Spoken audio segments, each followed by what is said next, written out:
Yom Kippur, the Day of Atonement, is the most solemn day on the Jewish calendar. This year, the year of 5781, Yom Kippur is being observed at sundown on September 27th until sundown on September 28th. The days between Rosh Hashanah and Yom Kippur are 10, and they are known as the 10 days of awe. Repentance is the focus with God and with man. Repentance is a change of mind. About what? About God, who He is and who we are. God has revealed Himself throughout the Tanakh, and it is God who provides redemption for sin. There's much to focus on regarding what God has said, what He has promised, and what He alone provides for redemption. The 25-hour fast from both food and drink is followed by a break fast, and we're inviting Carrie and Jeff to walk us through what a break fast looks like. Jeff owned a Jewish deli in Phoenix, and break fasts at Tradition Deli, I'm told, were crazy.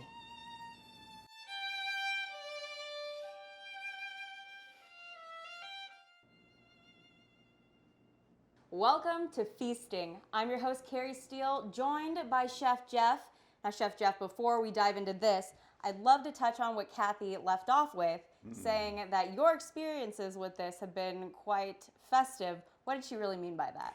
Yeah, I wouldn't exactly call it festive.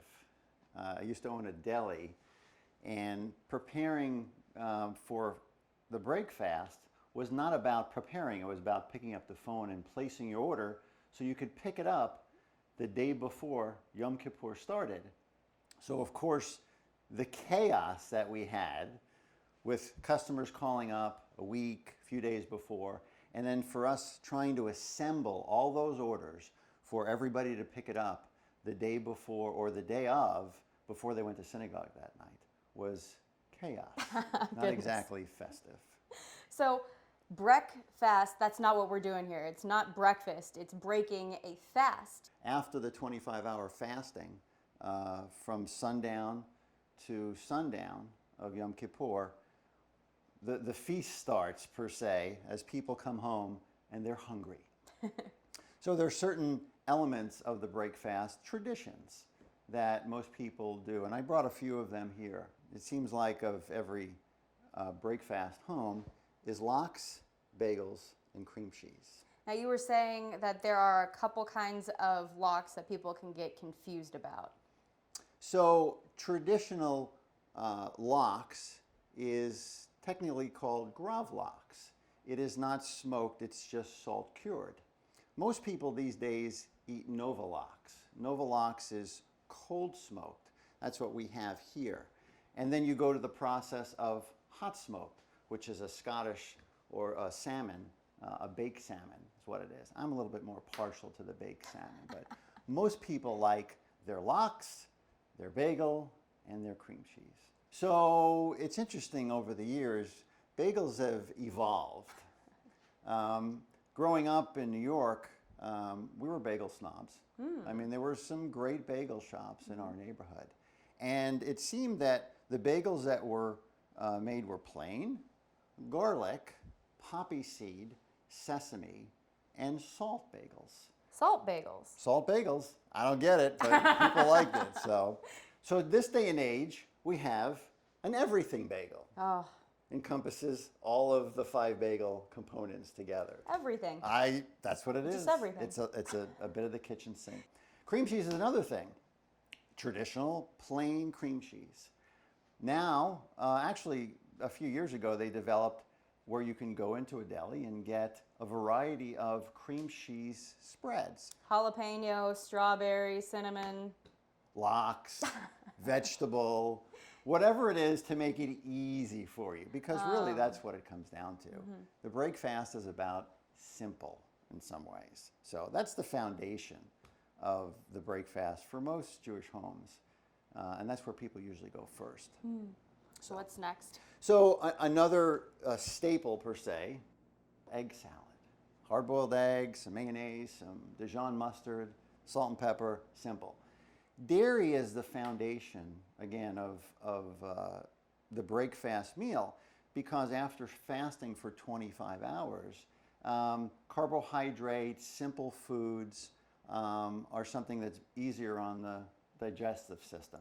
And again, the simplicity of thinking, well, it's the first meal of the day. So what else do we have the first meal of the day? We have to have some kind of egg. So we have egg salad, which is cold. And then we made a spinach and mushroom quiche. So quiche is a very easy item to prepare ahead of time. You can take it out, you can actually just warm it. So again, simple, prepared ahead of time is the key to the breakfast meal. And it looks amazing. A tradition in Jewish homes is kugel. So kugel is basically a noodle dish, but it can be served as a dessert. It can be served as a side to an entree. It can be served cold and can be served actually hot. So at our deli, people used to come in and say, so how's the kugel? We used to say killer. So we started to call it killer kugel. Oh, I love it. So that's great. It's a combination of cream cheese, sour cream, egg noodles, eggs, of course. We took a little cornflakes, mixed it with some brown sugar, some cinnamon, and some regular sugar. So it's got that sweetness to it as a dessert in some way. So That's great. yeah. So other things I think about growing up or even later in life as far as traditional meals. Whitefish salad was a big part. In New York, we don't see that out here, but there were these delis that you can go into and get your fish, get your pickled herring, get your whitefish salad, and then you'd go next door to the bakery, get your bagels, Perfect. and then get the best part of the breakfast. So we don't have any, true desserts that we baked here because back east, people did not want to bake because the quality of the bakeries were easy to just go in and a little of this, a little of that, and nobody had to worry about some good rugula, some good babka, things that are tradition. But it was always the best part because your stomach was satisfied. Now you enjoyed a nice cup of coffee with a good dessert. So. Speaking of tradition, what does this event of preparing, what does that mean to your family? Well, it's interesting, as knowing that I was raised in a conservative Jewish home, synagogue and Yom Kippur was about going, about fasting, and about getting home to read the victory that we made it through another Yom Kippur.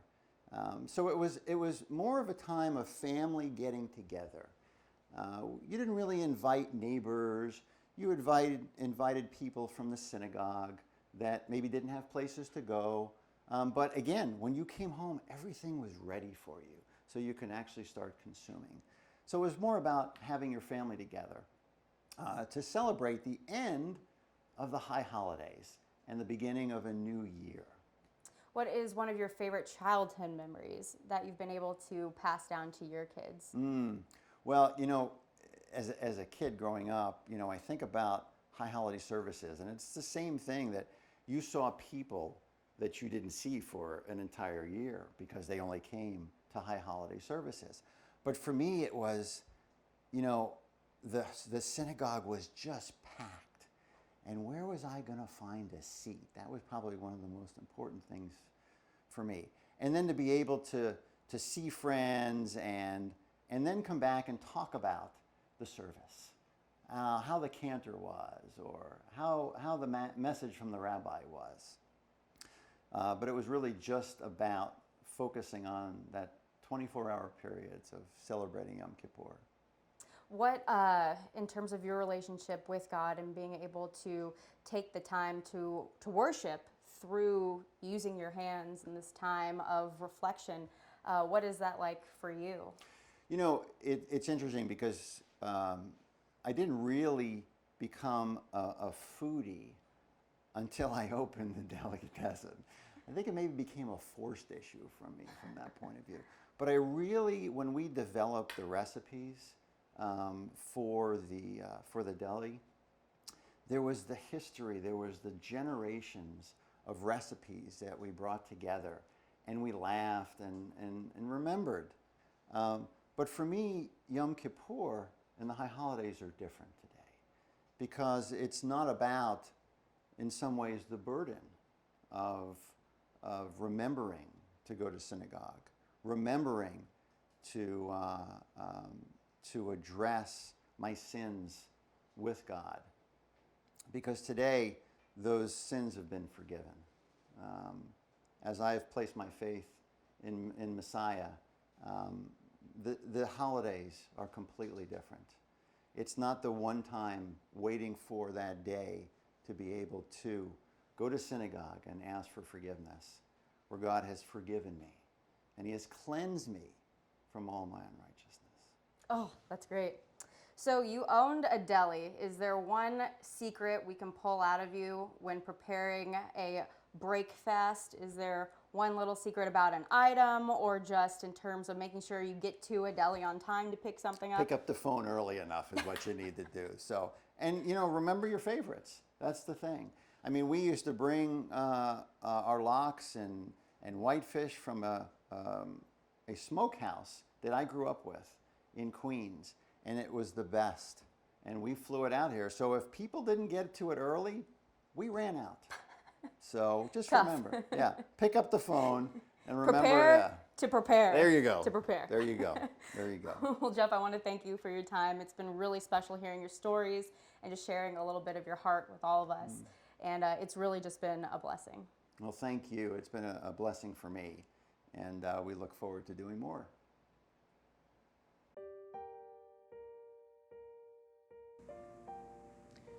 God's desire is to dwell with His people forever. And we're told in the book of Isaiah that God is preparing a feast for us. How glorious to sit at the table with God in the Messianic kingdom. Through the Jewish prophet Jeremiah, God told the children of Israel that He would make a new covenant with His people. The Messiah would come and take away sin. In the Tanakh, it is said of the Messiah, He was wounded for our transgressions. He was bruised for our iniquities. The chastisement for our peace was upon Him, and by His stripes we are healed. All we like sheep have gone astray. We've turned every one to his own way. And the Lord has laid on Him, the Messiah, the iniquity of us all. The price has been paid for our sin. Our reservation at the table is awaiting us. Yesh li tikva. There is hope.